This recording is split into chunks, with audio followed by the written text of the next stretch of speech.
I'm Wes. He hosts the Locked On Miami Heat podcast. He and David do an excellent job on Locked On Heat all year covering the Miami Heat. It is ramping up now, obviously, even though it's the offseason.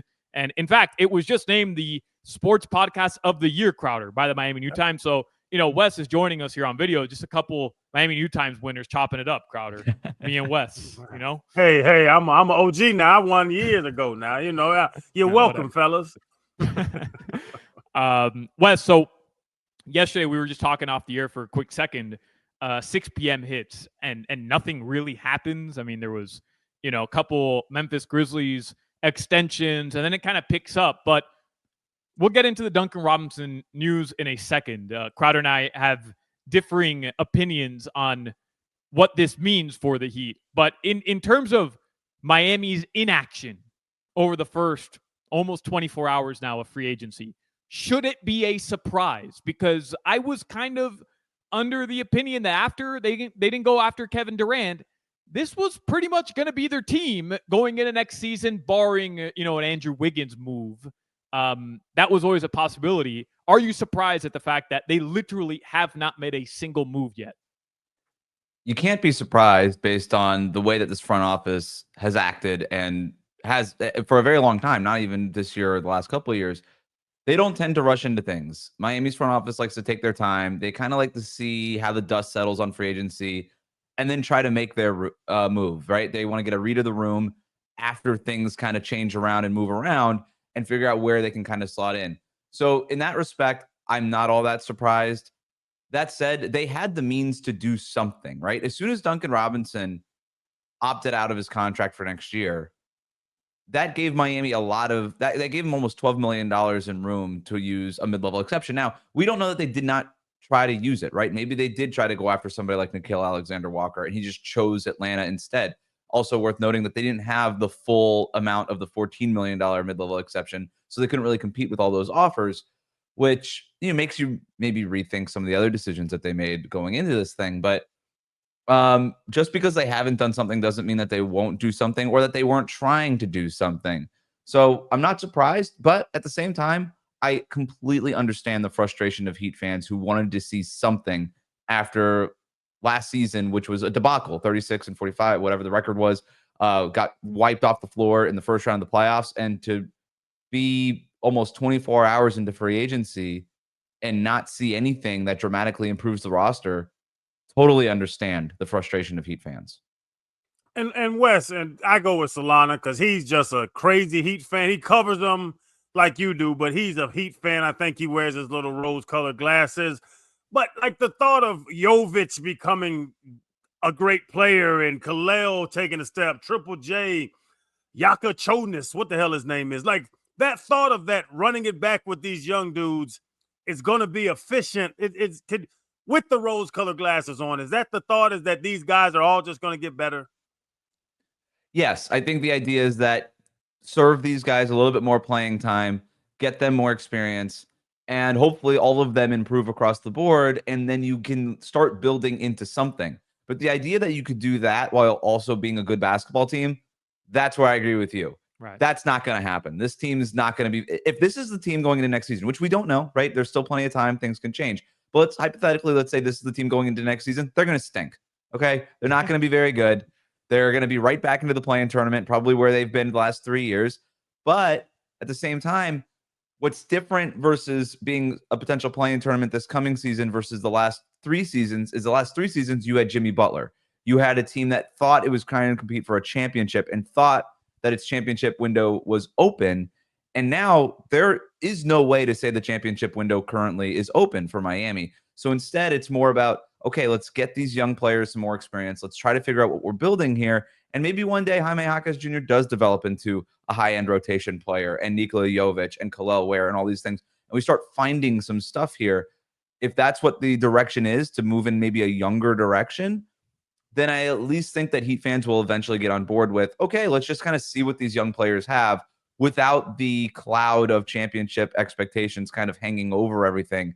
And with those expectations, disappointing versus those expectations. Well, the difference is now, that at least a little bit, that is the direction here, because they didn't want to give up some of those young players for Kevin Durant. So, Wes, I mean, if they're not going to play Kel'el Ware and Niko Jovic significant minutes this upcoming season, then I don't know. Then genuinely, then we can start talking about, do the Heat have a plan? Like, then I'll take those concerns seriously. As far as Duncan Robinson, what we know right now, it's being reported from several different outlets, the Miami Herald included. I saw Anthony Chang talking about it, that Duncan Robinson, it is now unlikely that he returns to the Miami Heat. The Heat are pretty much operating like, if he won't, that could still leave room for a sign and trade, Wes, or Duncan can just go outright sign elsewhere. When you think about the Heat losing Duncan Robinson, what's like your initial reaction to that, other than how it could benefit the Heat and what they can get back from him in a sign and trade? But just in general, Duncan Robinson, after everything he's been through, after the contract, his role kind of going up and down, a very chaotic last couple of years. What's like your initial reaction to him leaving Miami? Yeah, there's sort of the Excel spreadsheet cold-hearted part of this where, yeah, probably the right move. And then there's the emotional part of this where it's hard to see him go, right? He became the symbol of the Miami Heat's development program, right? He was very much the first success story of what we consider now the Heat's world-class development program. When you think about developing even just himself in college from a D3 program all the way to Michigan and then getting undrafted, Miami picking him up, and then the Heat turning him into a NBA Finals starter. He was the starter in those 2020 NBA Finals in the bubble. He became sort of this beacon of hope for a lot of NBA players throughout the league. Max Strus, a lot of other players who look at Duncan Robinson as the ultimate success story. Hey, it doesn't matter that I wasn't drafted. It doesn't matter that maybe my skills and my athleticism and my stats in college didn't pop off the page or whatever. That guy just got a contract worth $20 million a year. I can do it too. And I think his legacy in that regard is established not only in Miami Heat franchise history, but across the NBA. You feel that everywhere. And then in terms of his importance to the Heat, if this is indeed the end of his tenure, goes down as the all-time leader in three-point shooting in Heat history, just a beloved locker room guy, all these things. It'll be hard to see him go from an emotional standpoint, but at the same time, I understand why Miami didn't want to commit, if this is indeed what happens here, didn't want to commit to another long-term contract for a guy who is played off the floor in the last couple of postseasons. He's an innings eater in the regular season, hits a lot of threes, very important. But the Heat are getting to a point now where they have to make a decision. And if they are going a little bit younger, then re-signing Duncan Robinson to a long-term contract who's 29, 30 years old right now, that just doesn't make a whole lot of sense. So you could say, hey, it's been real. It's been good times. We've accomplished a lot together. Go get your bag somewhere else. And Wes, I love beacons of hope. Have you seen the movie Rudy? Of course. He had one sack. Well, we asked, he had one sack.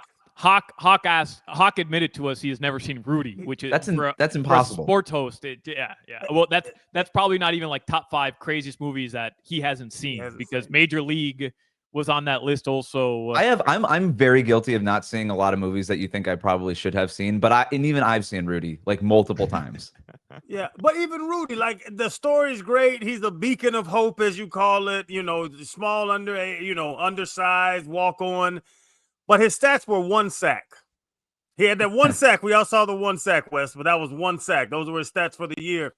Duncan Robinson played in 423 games in 6 years. He averaged 11-2-2. They gave him $90 million for 11-2-2. Solana, he always said, oh, you're trying to minimize what he did. I'm not minimizing it. I'm showing a sample size of 423 games that he scored 11 points, had 2 rebounds, and 2 assists. I think he was overpaid, and I think we put way too much love and emotion into Duncan. Duncan was an okay guy. Yeah, I think me and Solana are maybe a little biased because we interact with him, and he's just a great locker room guy. Just putting it out there on the table. But look, he was overpaid. If you just look at what happened there, when they gave him the $20 million a year contract, they were building in 4 or 5 years ago, whenever that was, the thought that he was going to improve, specifically on the defensive end. And if you look at him body-wise, 6'6", 6'7", whatever he is, long arms, he should have been better defensively. And he got a little bit better defensively, not to the point where they wanted him to get to. Still had a ton of issues with fouling and things like that. And he lost his job 3 years ago. He lost his job to Max Strus, and he lost his spot in the rotation. And over the last couple of years, he hasn't been a starter for the most part. So you pay $20 million a year to a guy who you think you are going to put in pen in your starting lineup for several seasons. And that's not what he was. And so I think you could definitely make the argument that he was overpaid.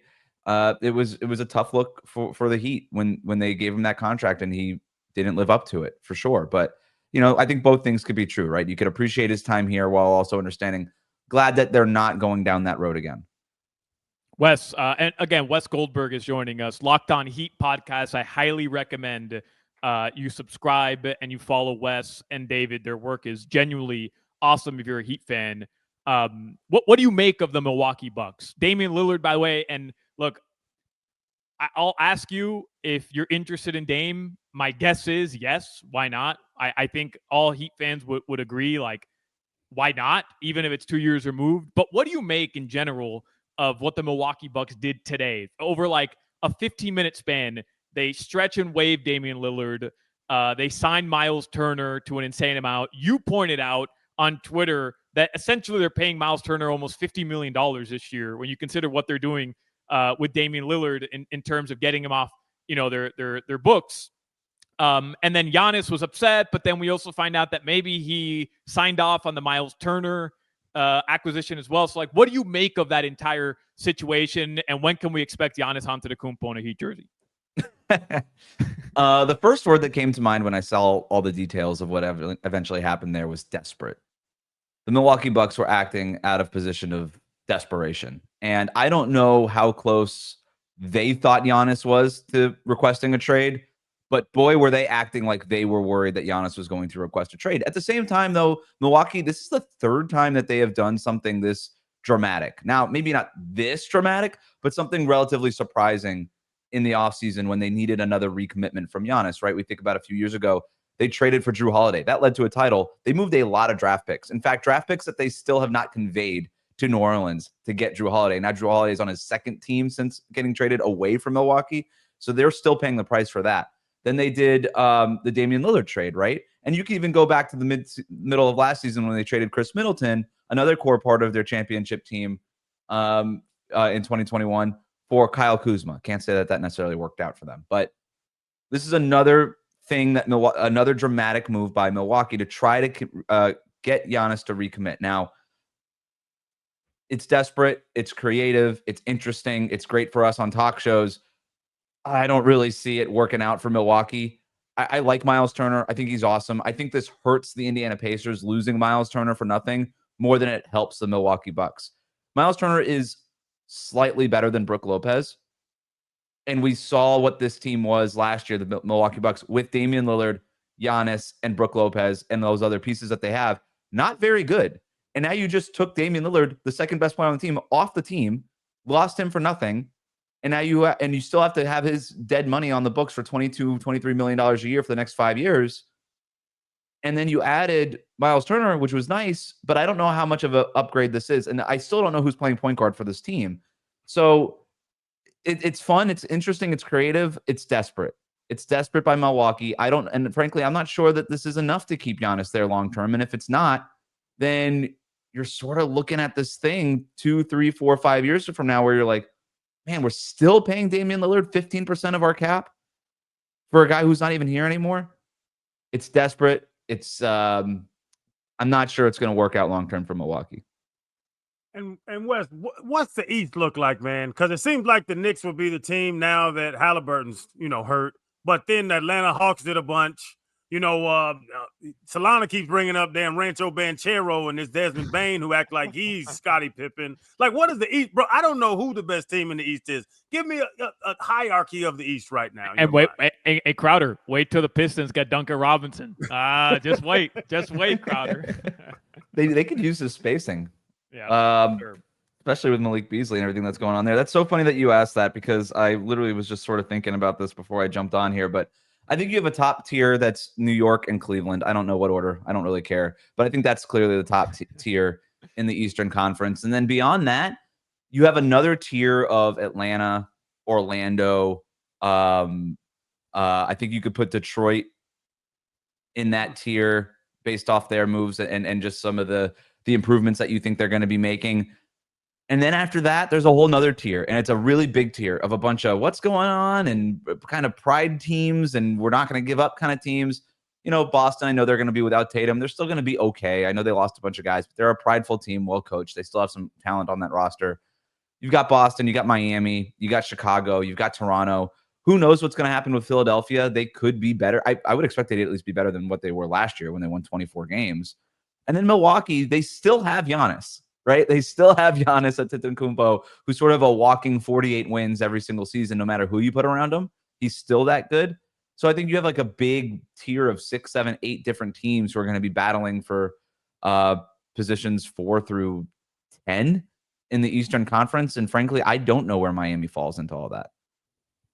Have you seen Caddyshack?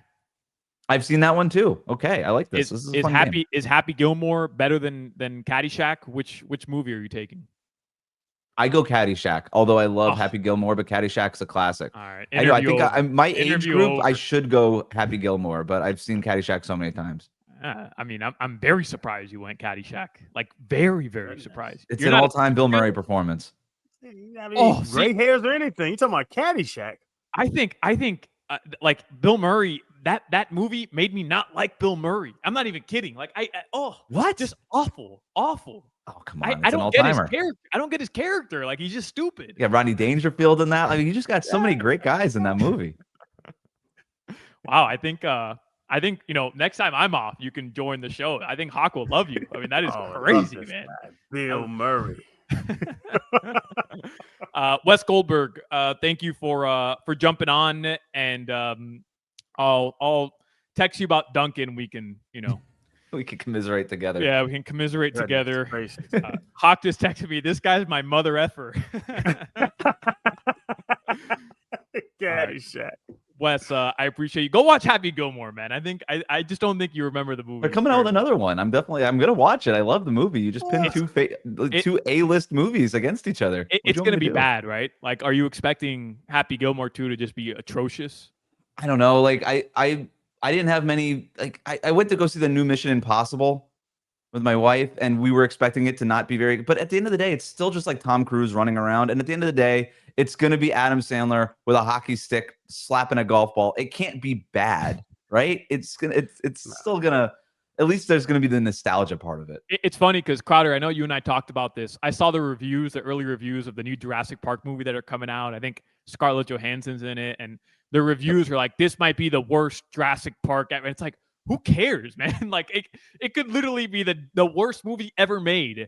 A dinosaur is going to eat a dude that was too cocky about the dinosaurs, and they think they found a system to keep the dinosaurs from eating people, and it's going to go all wrong. People take this too seriously. Breaking news. None of these movies are going to be nominated for an Oscar. Don't take it so seriously. Absolutely. I'll still throw my money at it. Exactly. Wes Goldberg, thanks, man. Appreciate your time. Thanks, guys.